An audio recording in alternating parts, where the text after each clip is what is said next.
Balik tayo sa ating ikonsulta mo sa ating mga satellite monitoring center. Si taga Makati. Kailangan hanapin natin ulit. Si Jenny Joy Pajares ng Kasilawan, Makati City. Jenny Joy, good morning. Hi, good morning. Mhm. Itatanong ko lang po sana regarding sa, kasi po nararamdaman ko lagi na parang bloated yung tiyan ko. Bloated? Even though kahit na gutom ako, Mhm. lagi siyang bloated. So, ano po kaya yun? Mhm. Unang dapat nating masuri, no, Jenny, kung may reflux esophagitis ka or yung acid levels mo sa stomach, no? Dapat nating makita. Then yung bloatedness could signify other reasons. Is it bloatedness dahil may kinain ka or after na kinain ka? Kasi minsan yung digestion natin, June, hindi maganda. So it will cause bloatedness. Bloatedness could be in some cases because of air. No, may mga organismo tayo sa ating bituka na nagko-cause ng mga pagtaas ng hangin, like yung bacteroides natin o mga anaerobes natin, no. So minsan sinasabi natin pag maraming mga bacteria na ito na hindi na ilalabas, it can cause bloatedness for some reason, no? May ibang medicine can cause bloatedness also, some analgesic, no?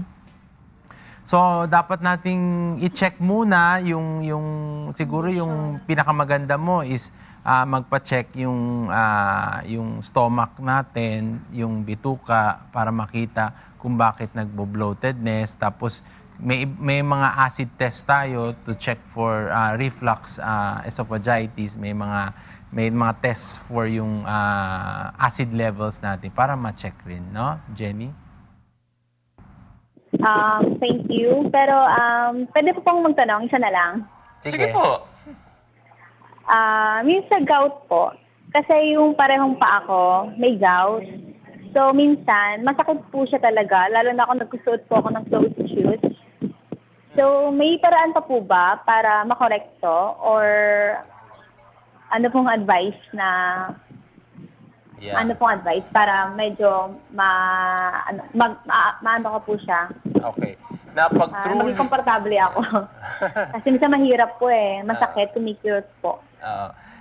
Pag Jenny, pag may gouty arthritis ka, remember arthritis, marami yun, yung osteoarthritis, gouty arthritis. Pag may gouty arthritis ka, siguro the only thing that you will do para hindi lumaki yung tophi mo, yung gouty tophi mo, yung parang extension, siguro, sabi nga ni Kong, mag-diet, no? You lower your purine and uric acid food intake, yung mga pagkain na may contain na yon. Tapos, magpa-check ka, pa-check mo yung uric acid levels mo, kailangan nasa normal or subnormal ang levels nyo. Kung hindi, kailangan uminom ka ng gamot para maging normal, para hindi mag-persist yung mga tophi mo. Kasi minsan masakit rin maglagay ng mga steroids or mga inflammatory injection dyan para maibsan lang yung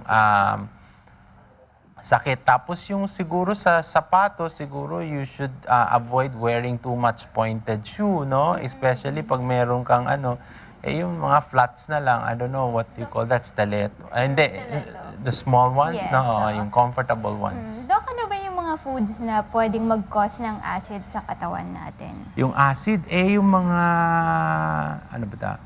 Yung mga acid secretion na, yung mga bean. Mga beans, mga beans that, especially for yung mga gouty, mga beans, no? Yung mga soybeans, sometimes cheese is okay. Munggo, yan. This is for gouty, at yung mga mataas yung uric acid. Tapos yung mga internal organs could be one, yung mga laman loob, yun, pwede yun. Yung mga isaw, adidas. Yeah, yung mga high impurity, mga ganon. Diba? Mga Sa street UP. foods. Oo, yun. So, avoid ka na lang. Masarap ba yun, Monica? Isa UP, Manglaris. Sa UP, Manglaris. So, Yun, di pwede yun kainin. No? So, avoid mo na lang yun. Okay. Ito po ba ay inborn or nade-develop lang po talaga? Nade-develop lang. Oo. Nade-develop lang kasi there is yung sinasabi nating inborn, iba kasi yung genetic in kind of pathological disease, no, with regards to yung mga arthritic forms. Ito kasi secondary to yung constant na pagkain mo ng mga pagkain at tapos may high risk ka to go into a gouty state, magkakaroon ka ng gout, yon. Tapos hindi pa na-check yung uric acid mo, yon. Okay, Joy? Okay po. Thank you po. 25